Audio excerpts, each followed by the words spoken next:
Good afternoon. My name is Jacob White. I'll be giving you a presentation over group communication today and some ways to implement it and get some better product in your groups. So, some of the topics we'll be going over today.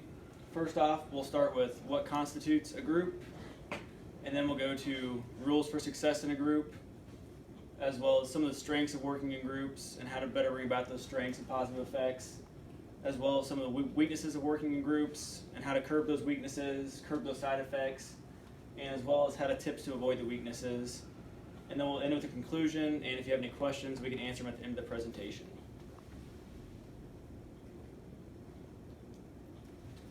So to start with today, we'll go over what constitutes a group. A group is a group of people interacting and involved in a collective endeavor. Your ideal group size is 5 to 7 members. You get too little people, it's hard to effectively work in a group. And too many people, you get a barrier in communication, no one communicates, and therefore brings down your group. A group and a team are different. A group, as mentioned, is up there, whereas a team works more closely together and overall works a little more close to the same endeavor with no personal goals at all. So to start with, we'll go over also some modern group communication, how it's changed groups over time, how it's brought some positive effects as well as some negative effects, and how to properly use modern group communication to bring about positive effects. So virtual communication has taken off in the past few years. That involves the use of iPads, computers, cell phones, to overall get better communication, more frequent communication, as well as increased communication among members who don't work in the same office or the same country for that fact. So some of the things with virtual communication, meetings a lot of times now are done through online, whether that's Skype, FaceTime, any other form of computer-mediated communication, as well as there's minimal face-to-face communication in groups. A lot of times CEOs or bosses of big businesses don't meet with their employees and their managers very often.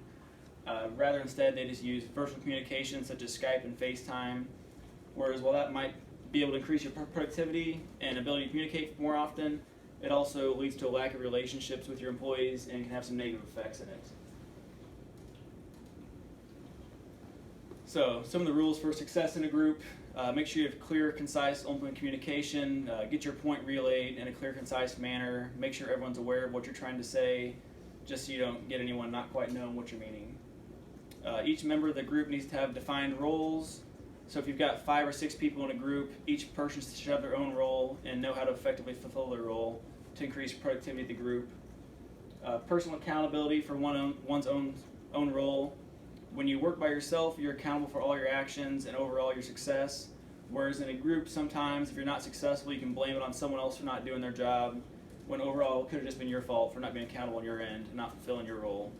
So ensure you're accountable for your job, you know your job well and how to effectively fulfill it, as well as bring about a positive environment, a positive climate.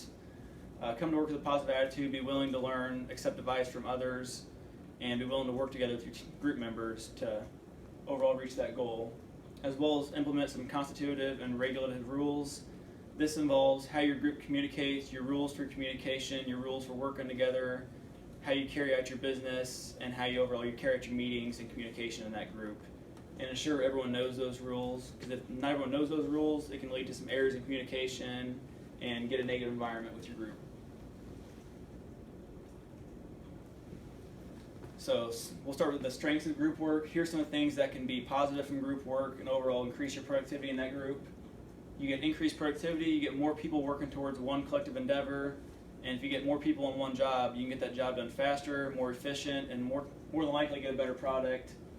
Get greater resources, more people, they tend to have more connections, and overall know how to reach more sources to bring about that product and hopefully get a better product.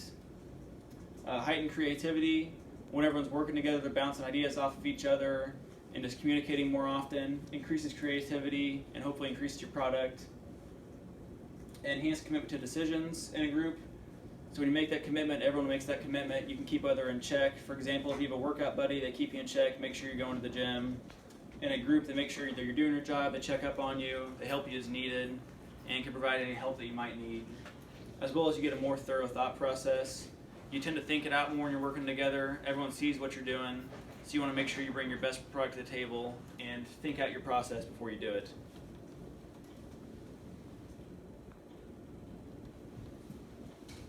So some of the vital elements of group work that you need to have to ensure success: cohesion among members. To build this, you can do group building events, talk together more often, build a relationship among your group members, get to know them, hang out with them in their free time if you can.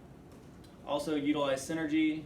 Synergy basically involves two or more members working together and their work ethics and their work attitude, increasing the other person's work ethics and attitude, and overall building positivity, and usually increases your productivity within that group. Face-to-face communication at least annually, hopefully more than that. That means not using Skype for meetings, not using FaceTime, and actually everyone meeting together in the same building and having their meetings. This helps to get nonverbal cues. You can see those nonverbal communication cues, see facial expressions, as well as have that actual verbal communication with them as well. Also helps to build relationships when you're in meeting with them, meeting face to face. You get to know them and actually know who you're working with. So some of the possible side effects you might see in a group as well: poor accountability, as mentioned. Accountability can lack. So you, as in that group, you need to make sure you're keeping everyone accountable, keeping them in check, and making sure they do their job. Lack of communication.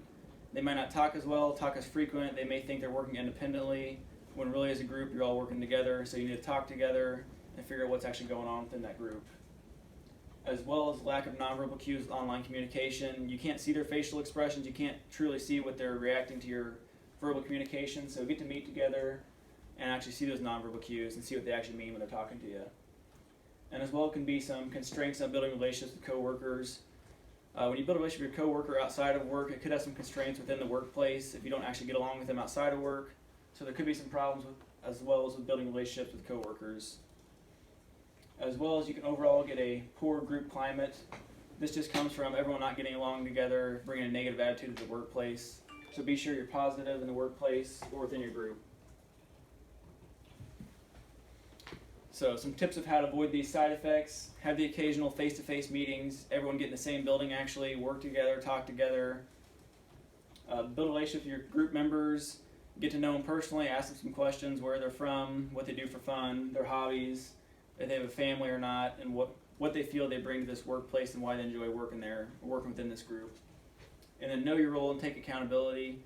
And that means basically know the full perspective of your role, how to fulfill it, be proficient in it, how to teach it to someone else to do your job, and ensure you're accountable for your job at all times, and implement your role within the group. And then bring a positive attitude to the group, increase the positive climate, and ensure you're bringing the learning prospect to the group. So in conclusion today, we talked about what constitutes a group, how modern communication has changed over time, and how to better implement it, how to ensure success in a group, some strengths of group work, some side effects of group work and how to curb those, and then how to avoid the side effects as just mentioned. Anyone have any questions today? If you also have questions later on, there's my contact information, so you can always get a hold of me if you have questions about anything. And that concludes my briefing.